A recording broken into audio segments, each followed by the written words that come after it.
in the presentation. You should see that in there. Also, again, making sure that everybody keeps yourself on mute. And again, thank you so much for joining us today. We really appreciate it. And we always welcome ideas for future trainings as well. So I'm going to go ahead and put in my email address in the chat box, just in case you do have any future ideas for training. And it looks like we are right at 12:30. And what I'd like to do to begin with is go ahead and introduce our team that will be presenting today. Again, my name is Maria James. I'm with Iowa Medicaid, the Provider Relations Liaison. Please keep yourself on mute. We do encourage you to ask questions throughout the presentation, which that will be monitored in the chat box. When you do, please put your name, your provider name, as well as your email address. And if we're not able to get to your questions today, they'll be able to respond back to you through email. Again, this is all being recorded, so it will be put out on our website here at Iowa Medicaid, as well as Program Integrity.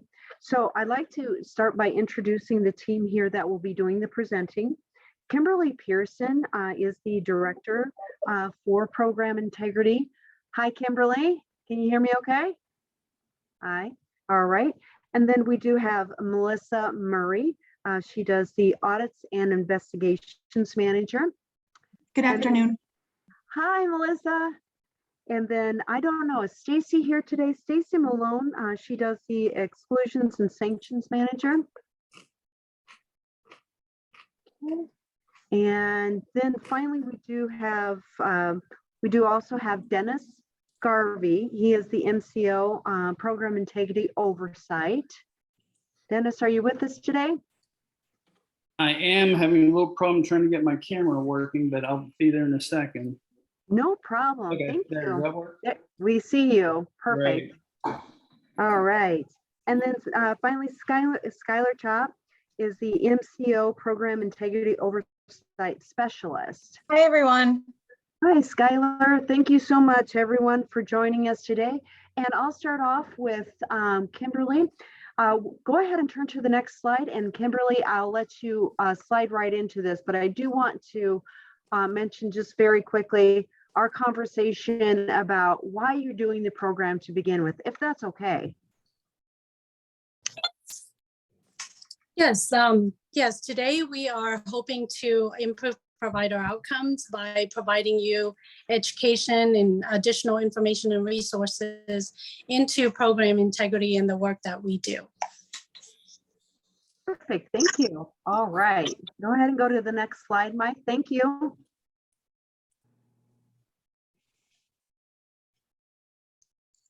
Thank you, Maria. The purpose of today's training is to kind of share our information regarding the Program Integrity Unit. We want to start out with sharing with you our mission. Our mission is to provide systems of sustainable and equitable oversight that targets accountability and compliance, focusing on prevention of fraud, waste, and abuse of Medicaid programs. Our purpose is to ensure that state and federal taxpayer dollars are spent appropriately on delivering quality services, necessary care, and preventing fraud, waste, and abuse within the Medicaid program. The goal of our presentation today is to provide education and resources geared towards improving experiences and outcomes for our Iowa Medicaid providers. Next slide, please. The objective of this training is to provide an overview of the Program Integrity Unit's role and how we support Iowa Medicaid and the administration of its programs. We will be discussing how the unit is structured and provide insight into some of our key roles and responsibilities. The unit's primary responsibilities are to perform audits and investigation and perform oversight activities that evaluates Iowa Medicaid's programs compliance with state and federal regulation in the area of provider enrollment and screening oversight, detection and deterrence of fraud, waste, and abuse, And then federal, state, and compliance audits, and also oversight of managed care programs. Next slide, please. As you can see on this organizational chart, the Program Integrity Unit, also referred to as the PI unit, sits within the Iowa Medicaid. It is a division with the greater agency, within the greater agency of Department of Human Services. The unit is divided into two subunits: the Program Integrity and Compliance Administrators and the Program Integrity Operational Unit. Within the Program Integrity Operations Unit, there are 4 teams: the Audit Investigations Team, Fiscal Management, Managed Care Entities, and PI Reporting and Oversight Group, and finally, the PI Data Analytics. All Program Integrity team members play a role in evaluating the department's compliance with federal, state, provider enrollment, and screening regulations. Now let's discuss the federal, state authorities that governs program integrity activities. The PI unit operates primarily under these general authorities to evaluate program integrity and provider enrollment screening activities. Some of the authorities are 42 USCA, 1396A of the Social Security Act, and 42 USCA 1396U6, and 42 CFR 455.2.12. and 42 CFR 438.608, and then the Iowa Administrative Codes. This is a good segue into PI activities relating to provider enrollment and screening oversight. Next slide.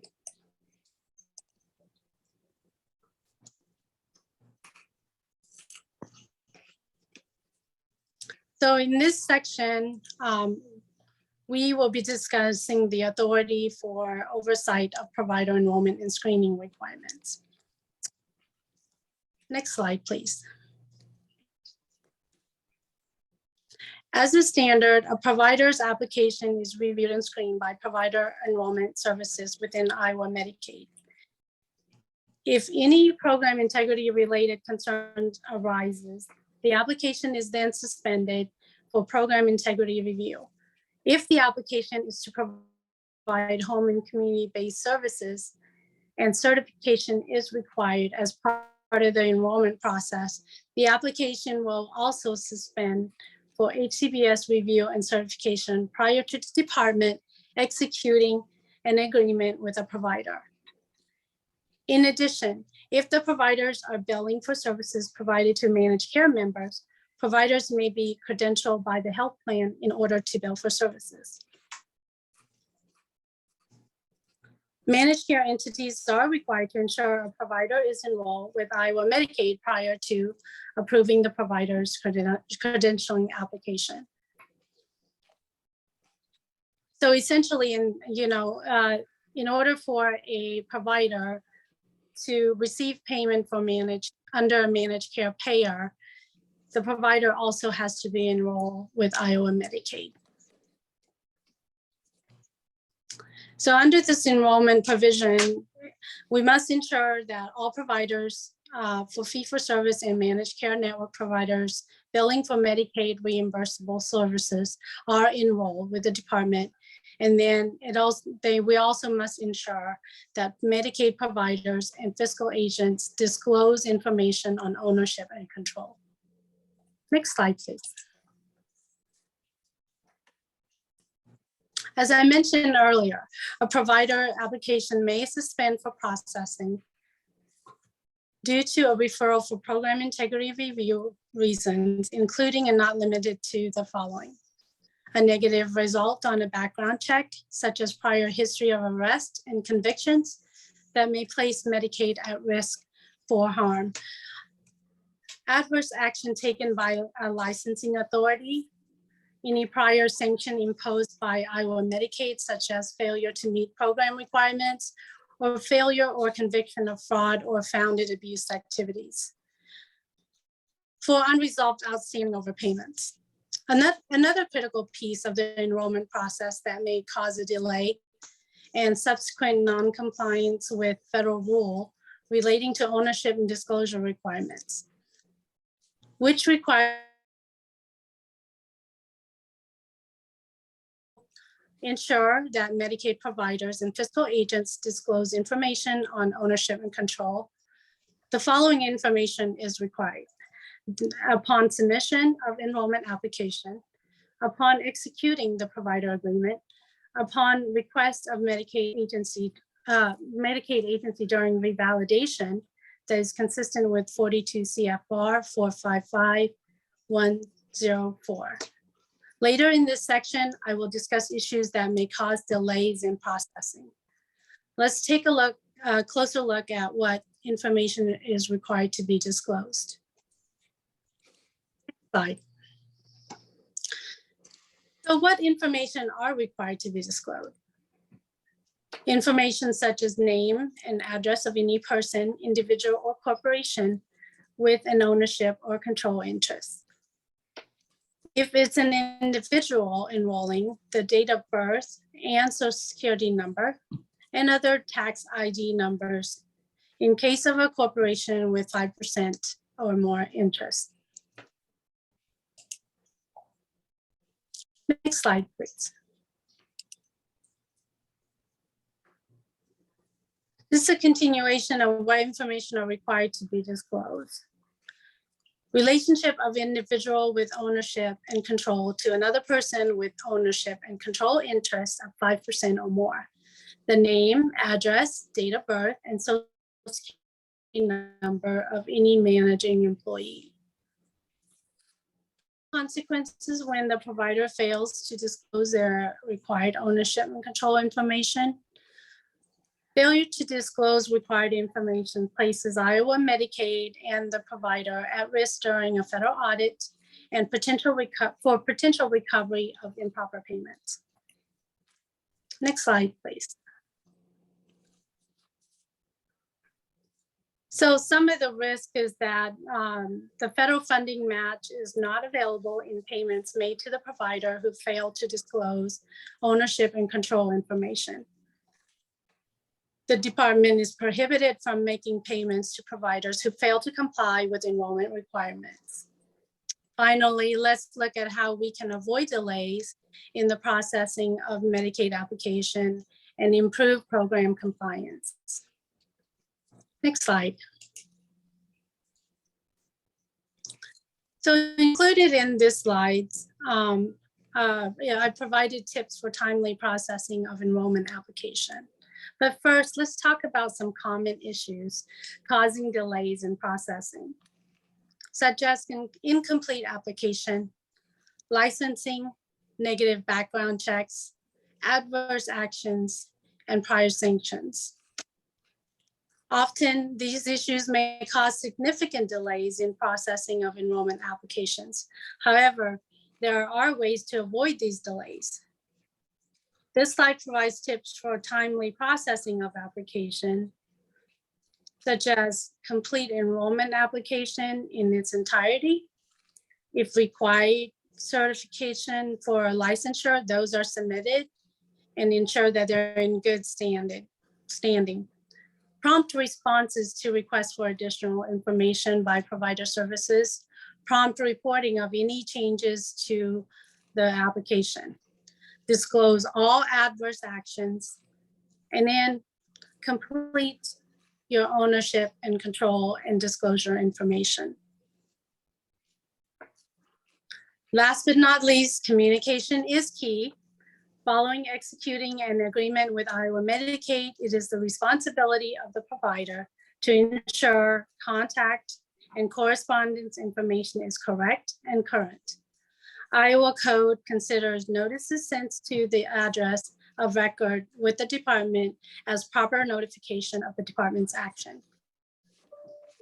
Per your agreement with Iowa Medicaid, if you submit claims for Medicaid reimbursement and you need to update any information on your Medicaid enrollment application, it is your responsibility to contact both Iowa Medicaid and the Managed Care Plans Provider Services Unit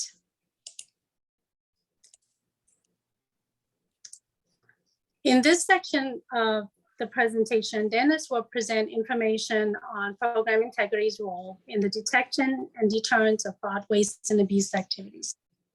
Thank you. You Kim. all play a very important part of the solution. Combating fraud, waste, and abuse is everyone's responsibility. As an individual who provides health or administrative services for Medicaid enrollees, every action you take potentially affects current and future Medicaid enrollees and the programs funded with federal and state dollars. Dennis, you have the floor. Thank you, Kimberly. Fraud, waste, and abuse are oversight responsibilities. They account for taking audits and doing audits of both providers and managed care organizations and doing data analytics on all the encounters that are submitted to the state by the various MCOs. How we do that, next slide, please. It's designed to ferret out fraud and abuse and waste. Those three things are specifically defined, how I'll get into in a minute. But the program activities are designed to ensure the proper management and functions of the Medicaid program. It ensures that the federal and state tax dollars are spent appropriately on delivering quality and necessary care. And necessary care meaning medically necessary care. We implement and ensure that the federal and state rules regarding the Medicaid program are enforced. We collaborate with various law enforcement entities to detect and deter and combat fraud, waste, and abuse. We provide education and training to providers, managed care organizations, or other stakeholders within the state or associations. We perform the post-payment reviews of claims when we either get a tip or a notice from someone or an EOB returned. Those are enough to trigger us to look at it and determine whether or not a full investigation should be done. We also assess risks and vulnerabilities through the data analytics to see if somebody is being overutilized or some process is being overutilized or other issues that can come up in data mining. We can recover overpayments from both the MCOs and the providers, depending on the circumstances and what the findings are. We perform the preliminary investigations of tips and reports of potential fraud, waste, and abuse. If there is a finding of suspected fraud, and that's our threshold before we have to refer it to the Medicaid Fraud Control Unit, we also determine whether or not there should be a finding of a credible allegation of fraud. A credible allegation of fraud, if found by the state and not asked to be held off on for any number of reasons, network adequacy, or because of the MFCU doesn't want it, it suspends any all or part payments to a provider during the finding that the credible allegation of fraud exists. We refer fraud cases to law enforcement, which is usually the Medicaid Fraud Control Unit. In policy support, we talk more about the policies and rules placing providers at risk for billing areas. We also look for areas to save money, meaning maybe there's limits on items or visits for certain medical issues. We recommend policy and rule changes and clarifications. We ensure compliance with federal and state rules and regulation. We look at and review the EOBs, the compliance officer, and the NCCI edits, that they're all being followed. Next slide, please. Fraud is defined as the wrongful or criminal deception intended to result in financial or personal gain. It includes false representations of fact, making false information, or concealing information.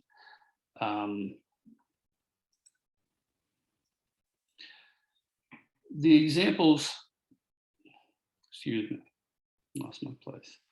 The examples of fraud could be unbundling, your services not rendered, and other things like that. The next one.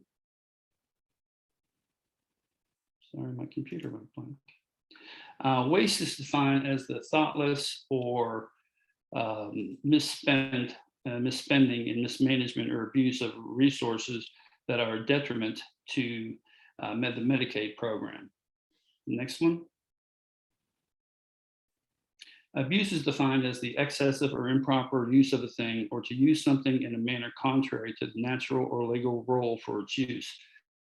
This is can be seen with potentially a test being done that really doesn't help with a diagnosis, but it's being done to maybe get increased payment. It's not necessarily fraud, but it's considered abuse. And with that, we go to the next slide, and I'll turn it back to Kimberly.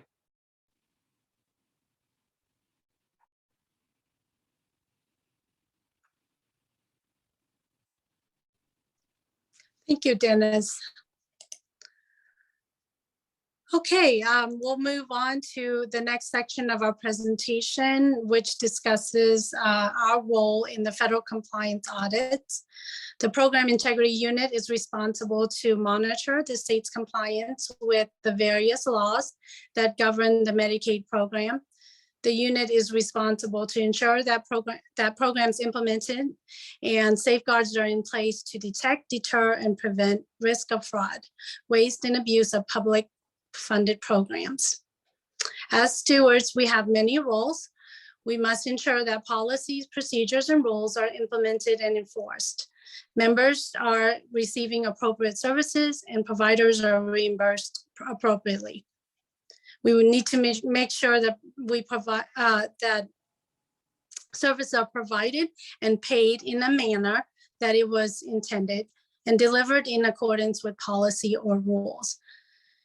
And then we also have to ensure that we prevent improper payments and ensure program compliance. As the Medicaid agency, we must ensure compliance with state and federal rules and regulations. In that, we are subject to audits by entities such as the OIG, state auditors, and the federal government. These entities audit the state to assess compliance with rules and regulations. Next slide. So who performs these compliance audits? The department is subject to audits by various federal oversight agencies. This includes the OIG, or also known as the Office of the Inspector General, and our federal partner, the Centers for Medicare and Medicaid Services, CMS. A few examples of audits performed by the OIG are the OIG audits the state on discretionary or mandatory actions taken by Iowa Medicaid to exclude or impose sanctions of the members and providers when a state or federal rule is violated.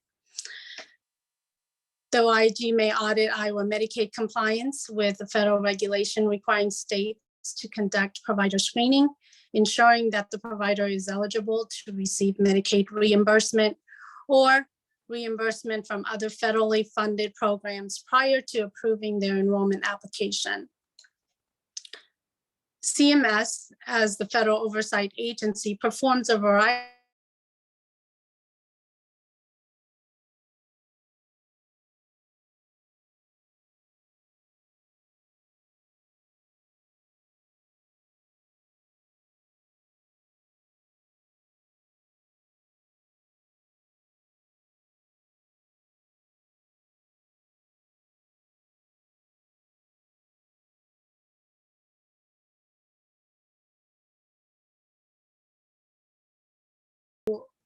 measure improper payment in Medicaid and CHIP and produces error rates for each program. The error rates are based on reviews of fee-for-service, managed care, and eligibility components of Medicaid and CHIP. So how often does this audit occur? It occurs every 3 years. Could my moderator please move to the slide payment error rate measurement, which is slide 20. Thank you. Again, this audit occurs every 3 years. And at the conclusion of our recent audit, RY 2021, the Iowa Medicaid agency received an error finding of 4.71%, which is still significantly less than the national standards.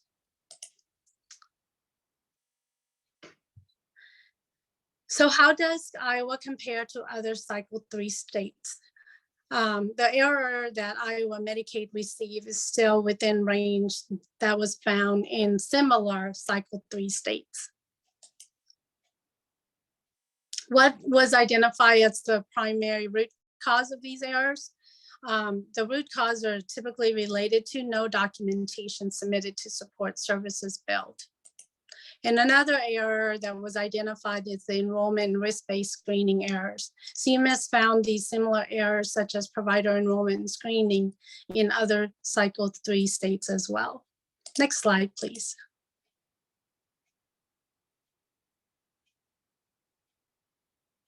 So we can improve Iowa's error rates by understanding each of our roles and responsibilities during the audit process. All of us play an important role in the PERM process and in minimizing the risk of payment errors.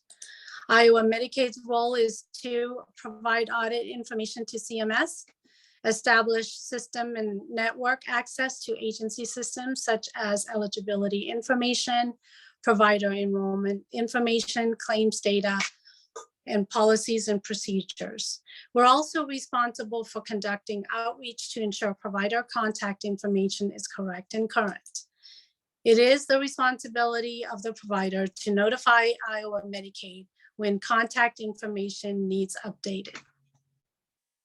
We also serve as a liaison between CMS and Iowa Medicaid providers and to facilitate compliance with requests for medical records and to ensure good documentation for claim services. And we need also ensure timely response to requests for documentations. No responses will result in an overpayment and a demand for full repayment of unsupported claims. We're also responsible to ensure that provider enrollment application and screening is compliant with federal requirements, such as providers who have an overpayment with Iowa Medicaid or excluded from receiving reimbursement with state and federal funded dollars are excluded from participating in the Medicaid programs. As previously mentioned, providers play an important role in reducing the state's improper payment rate by taking an active role during the audit cycle. Next slide, please. Now let's discuss the provider's role. By being responsive to requests for information, as it is a key component to potentially reducing the state's payment error rate, such as timely response to medical records requests, or referred to MRR. Communicate to Iowa Medicaid Provider Services team if you have any barriers or concerns in responding to the requests from CMS. Submit requested records within the specified timeline of 75 days of the initial request. If additional information is needed, providers must respond to CMS within 15 days of the additional request for information. Information that is good for you to know. As a rule of thumb, contact provider services if you cannot provide the requested information within the requested timeframe. Failure to respond will result in an initial finding of payment error and overpayment finding on Iowa Medicaid and the provider. If you disagree with the findings, or if you have additional information to support submitted claims, request to file a dispute with your PERM liaison. Filing a dispute resolution during the initial findings during the cycle can potentially reduce the amount of overpayment or reverse the findings. Next slide, please. CMS issues a final finding to the state. In the final findings, it is published in November after the close of the PERM cycle. CMS identifies overpayments associated with identified errors. Iowa Medicaid will notify providers of any overpayment they are responsible for paying back. Please note the opportunity to dispute the findings or submit additional information has lapsed. CMS will not reverse the findings, and Iowa Medicaid will recover the overpayment from the provider. One of the requirements when CMS issues a finding on the state is states are required to submit a corrective action plan. In that, along with the overpayment recoveries from providers, we will request that you submit a corrective action plan. This corrective action plan will inform the department on how you plan to remedy the root cause of the problem. An acceptable CAP must identify the root cause of the error, the plan to implement the corrective action, and a plan on how the provider will evaluate the effectiveness of the CAP. States are required to audit providers' CAP to determine if the issue has been resolved. In the next section, Melissa Murray will present on audits performed by the department that may impact you as a provider. Melissa?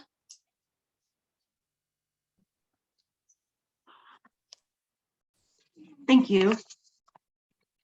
I'm going to be discussing the Audits and Investigation Unit's functions, their audit process, and results of reviews. The slide you see before you is a list of our main functions. We receive tips and investigate, and we do that to determine if additional review is needed to resolve any concerns that were raised. We conduct audits and investigations to determine what additional actions are required, such as a medical review of records or maybe data analysis. We perform that data analysis to identify potential risks of improper payments. We also educate on proper billing practices. We make recommendations for policy clarification to help ensure that clear guidance is provided for appropriate billing. And we also review self-reports of overpayments that we may receive from providers to determine if improper payments have occurred. And for instance, would be maybe a software issue has caused incorrect codes or units to be submitted to Medicaid, and a provider realizes they've been overpaid. So they inform our unit, and then we work with that provider to make sure that any inappropriate payments get returned to the program.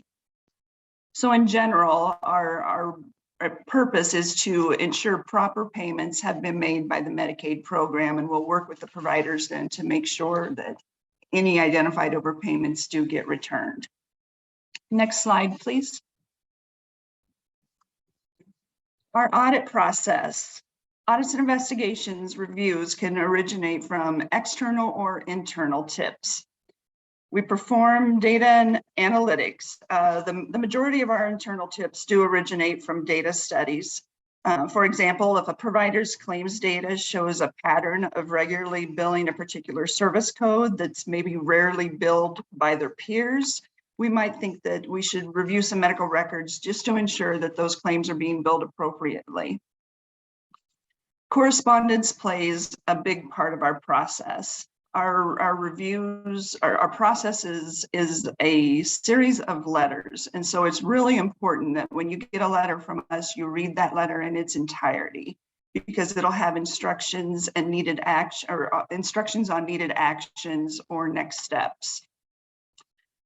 Our most common letters are the MRR, which is our medical records request.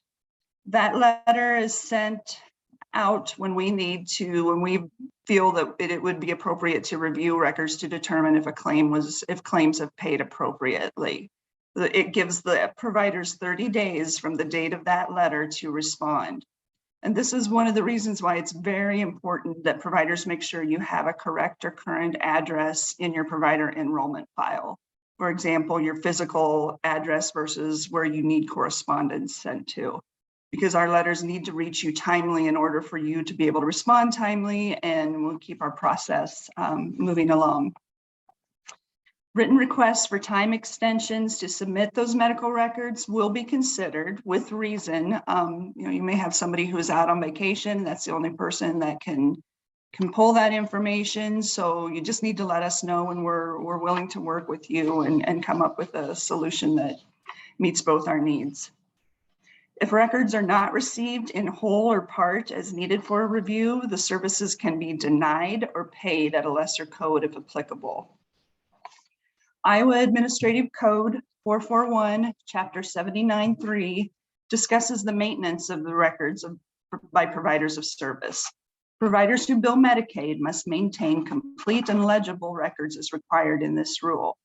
A failure to maintain the records or a failure to make those records available to our department or its authorized representative timely upon request will result in a claim denial or recoupment. Chapter 79.3 also discusses maintenance requirement. Providers must maintain records during the time the member is receiving services from that provider and for a minimum of 5 years from the date when a claim of service has been submitted to the Medicaid program for payment. Once we've received those medical records, we'll do our review and then send out a preliminary report of tentative overpayment, what we call our proto letter, if there is a potential overpayment identified. That proto letter gives you 15 days from the date of the letter to submit a written request for a reevaluation. And then you get an additional 15 days, so a total of 30 days from the date of that letter to submit that additional support information. A claim spreadsheet will be included that shows the individual claim lines with the finding and decision from our review. The last then letter is our finding and order for recoupment, and it actually can be a finding of no overpayment or no actions needed. Or it can indicate then that there is an overpayment, and it would give you instructions on how to pay that overpayment back. Either one of those letters, whether there's an overpayment or not, can include education.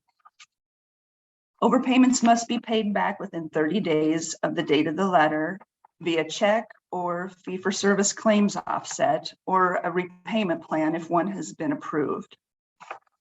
If the claims aren't paid back within 30 days and no repayment plan has been set up, a payment suspension in whole or part may be put into place.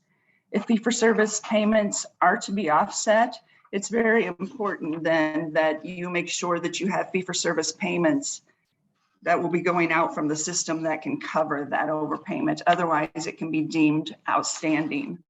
And suspension from participation is mandatory when a provider has an outstanding payment. And the reference to that is Iowa Code 441, Chapter 79.2. Under 42 Code of Federal Regulation 447.31, our 4 letters that have identified the overpayments can also be referred to CMS to recover outstanding or to request withholding of Medicare payments to recover an outstanding Medicaid overpayment. Our 4 letters will include appeal rights. Providers have 90 days from the date of the letter to request an appeal. Note, however, that the appeal does not stop the overpayment process. You need to complete that appeal process and have the findings overturned to be able to dispel that overpayment. Next slide, please. Potential audit results by our provider or program integrity audits and investigations unit. It can be a credible allegation of fraud referral to the Medicaid fraud control unit. Per 42 CFR section 452, if a tip is found credible, and that means it's verified by research such as data analysis or documentation review, the findings will be sent to the Medicaid fraud control unit for their review. Overpayment recovery, inappropriate payments are returned to Iowa Medicaid. Educational letters may be sent out regarding appropriate billing according to policies, provider manuals, and the Iowa Administrative Code. You might also get a finding letter or a final letter that says no actions are required. And that means we didn't find an overpayment and we don't feel that any education is necessary because our review thought that you had a good understanding of the claims that were reviewed and questioned the policies that go along with the billing. Lastly, sanctions. We have various sanction actions that can be imposed, and those are going to be discussed in more detail by Stacy in the next slides.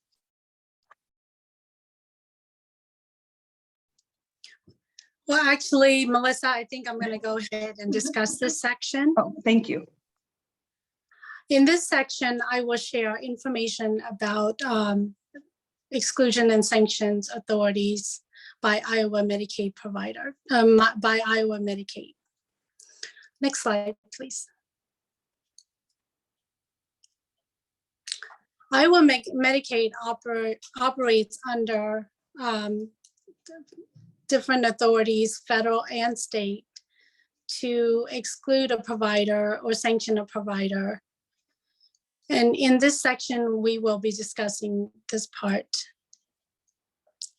42 CFR Part 455 sets forth requirements for state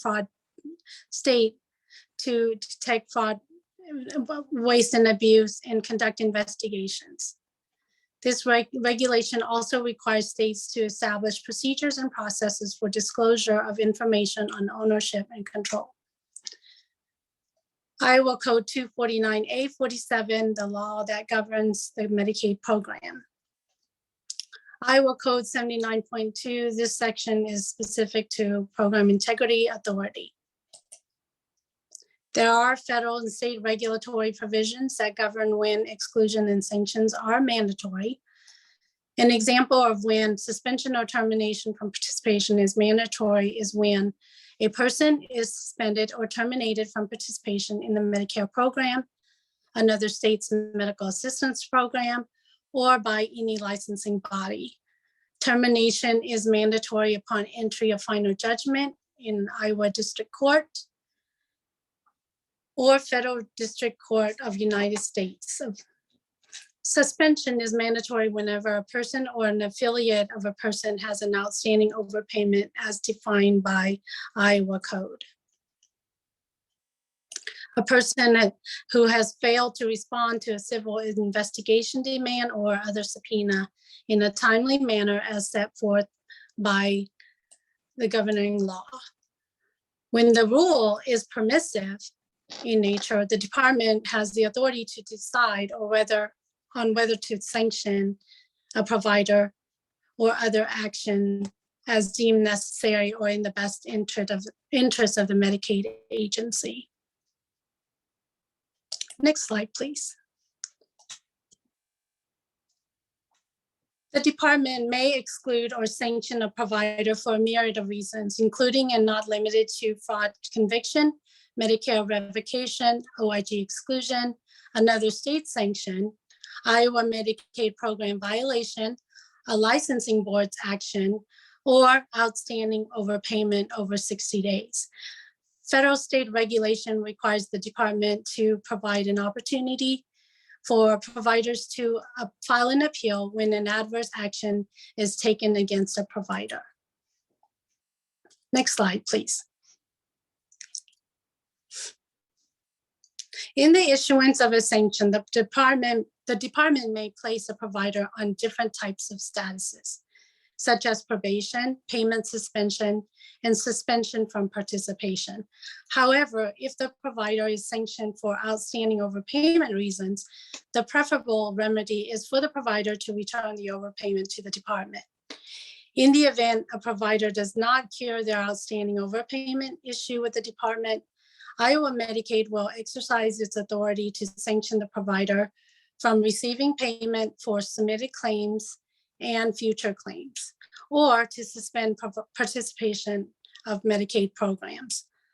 Either sanction action will impact claims payment made by Iowa Medicaid, managed care programs, and potentially other federal state programs.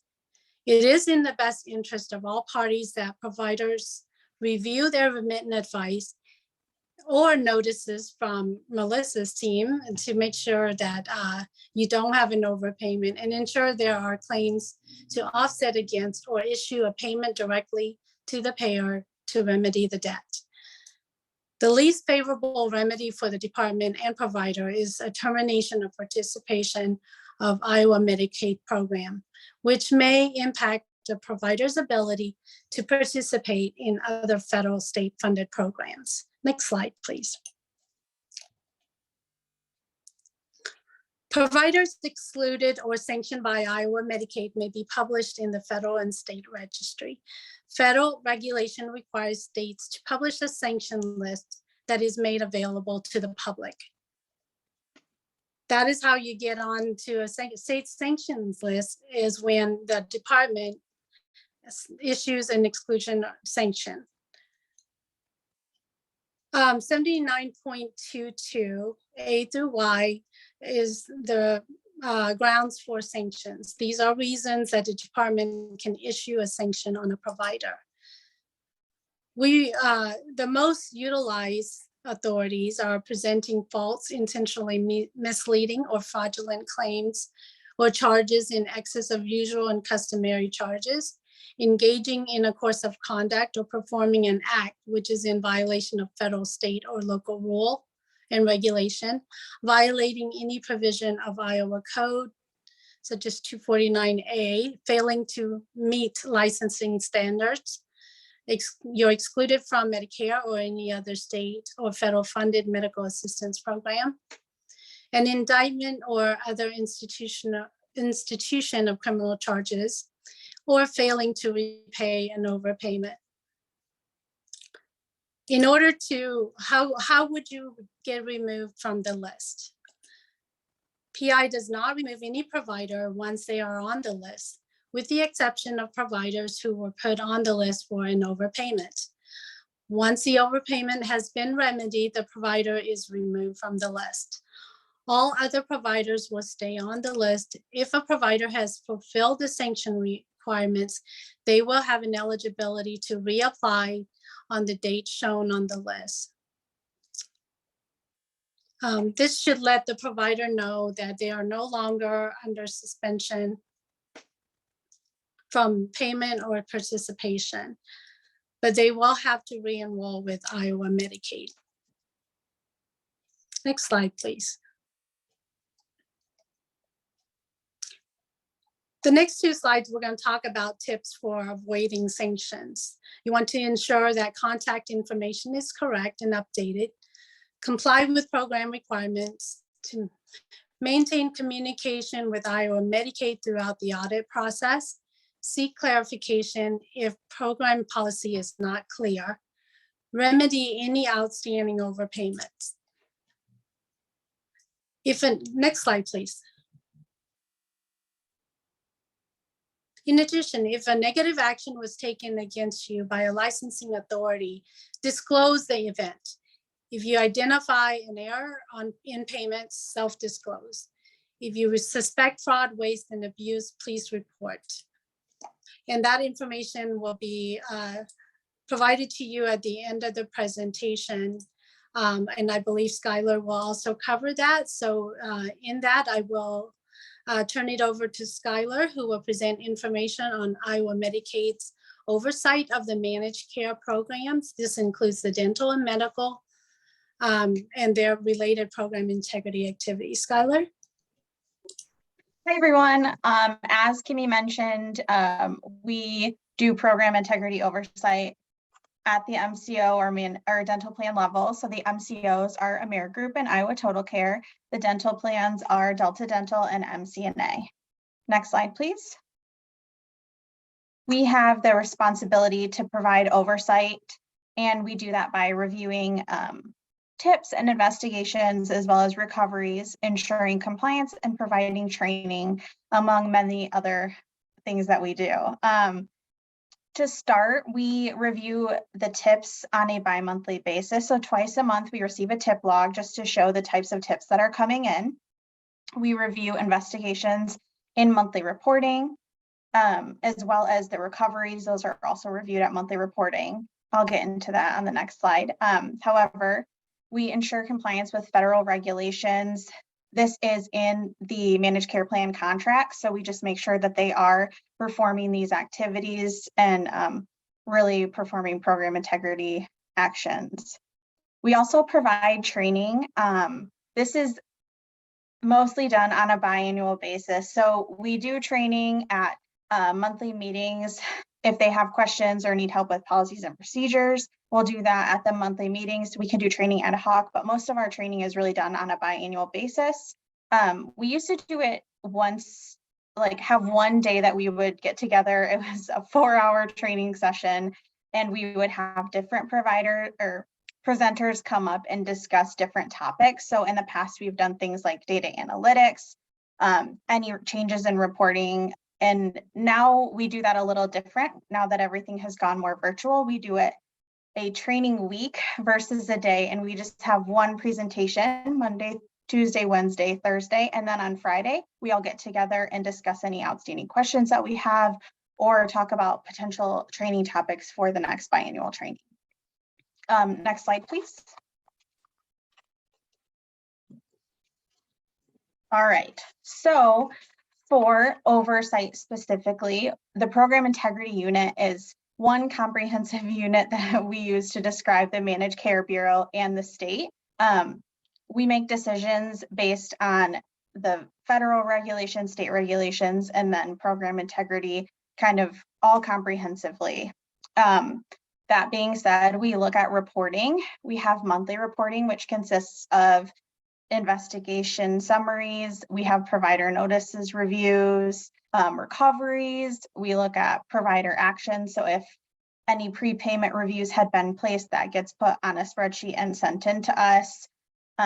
We look at any requests for information that the MCOs had, as well as just any recoveries that they had during that month.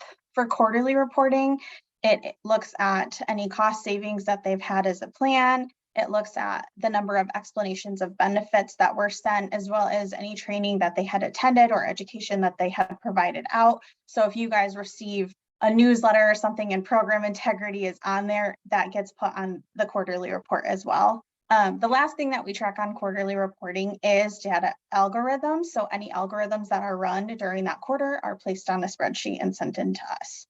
Annual reporting is a little bit more comprehensive.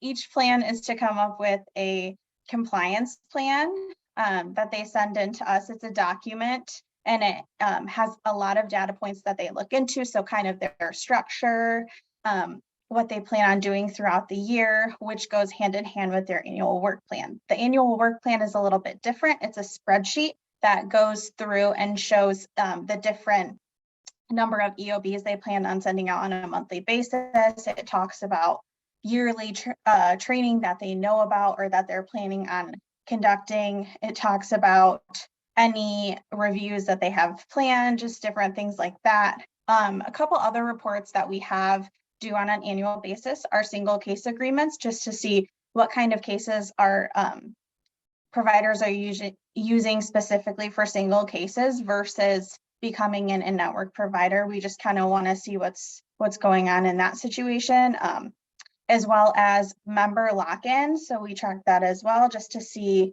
what members may have problematic history or, just the reasons that these managed care organizations are putting members in lock-ins. We have monthly meetings to go over all the reporting because there's quite a bit of it, where we also discuss any outstanding questions that the MCOs have or dental plans have, any questions that may come up about policies and procedures, any outstanding items that they may have sent an email that we're still working on, just different things like that we talk about at the monthly meetings.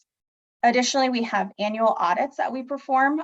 We usually pick a couple topics that relate to the reporting that's due, and we'll go through and just verify that those items are in fact being conducted. So what we've done in the past is look at overpayment. So if they say that they completed an overpayment, we'll go in and ask for the check or to show that the claims had been reversed. We've done EOBs before where we look to make sure that that set number of EOBs were sent out, just to make sure that they are in fact doing everything that they have reported. Next slide, please. All right, so this section is just to give you guys those resources that we had used throughout this presentation, and kind of where you can go to find additional information. Next slide, please. This first one is how to report fraud, waste, and abuse. So if you have provider fraud, waste, and abuse that you need to report, if you click this link, which you don't actually have to do because we put it on the next slide, it will show this information. So if you're looking to report abuse and fraud, it will bring you to this page specifically where you'll be able to go through and determine which area you need to report. As we have with the green arrows, our department specifically does provider fraud. So if you're looking at submitting something provider related, there is an email address as well as a couple phone numbers that you can call and report that. I highly recommend, if you're not submitting provider fraud and you have a different type of information that you need to submit, just look and see if there's a different category before you send it all into provider fraud area. On the other side, we have the different groups for the MCOs and the dental plans, where you can click those and go directly to their page if it is MCO or dental plan specific. Next slide, please. For a general contact, we have the IMEPI inbox, which is on this screen as well. If you have questions as far as exclusions or just any general program integrity questions, you're able to email this inbox and we will get a response back to you, as you know, with whatever you need program integrity related. Next slide, please. These are links to the tools that we had used again for this presentation. So we have a link to CMS Program Integrity, CMS PERM, Iowa Medicaid Provider Enrollment, and Iowa Medicaid Program Exclusions and Sanction List. Next slide, please. And this is the last slide that we have. It just kind of links back to all the state and federal regulations that we use and have used to make this presentation. I know we only have a couple minutes left, but I don't know if we had any questions that we need to answer. I believe there was one on here that said, will there be a limit for how many audits will be requested of a specific supplier during a time period?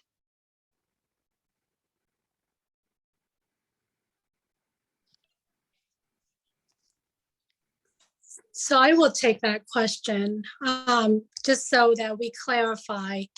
The department does, specifically the Program Integrity Unit within Iowa Medicaid, looks at fee-for-service related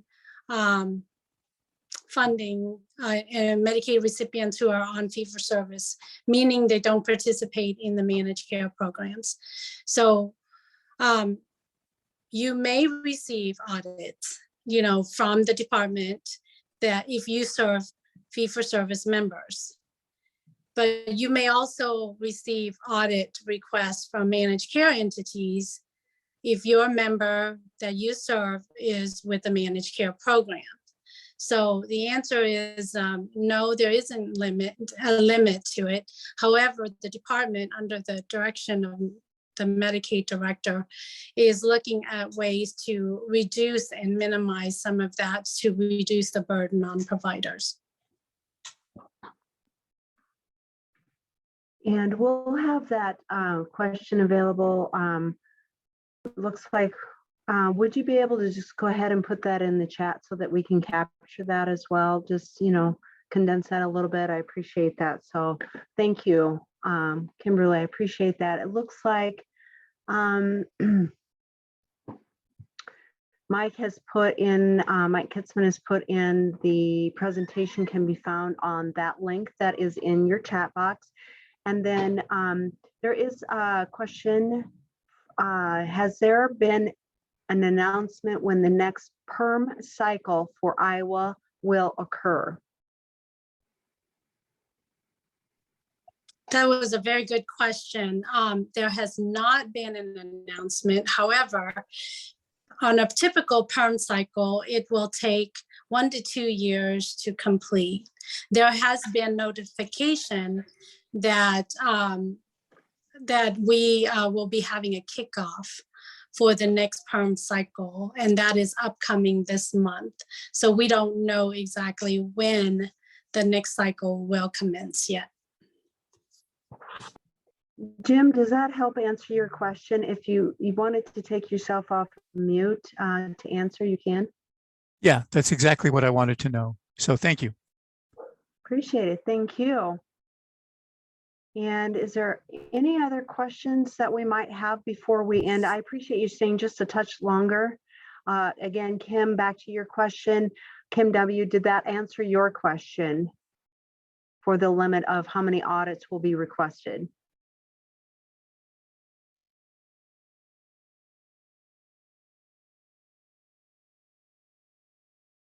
She said, yes, that did. So thank you, Kim. I appreciate that. All right, so we are at the end of our program. I really appreciate everyone taking the time out of their day to come to this. And for all of the program integrity team, thank you for a very good presentation. We will be having and holding one more presentation. So if you missed any portion of this or want to go back and listen to another presentation, you can. Otherwise, Mike Kitzman has put the link out there for us. And then it will also be put out there on the program integrity site as well. Thank you everyone for joining us. I will let you go to have a beautiful day. Have a good one. Thank you. Thank you.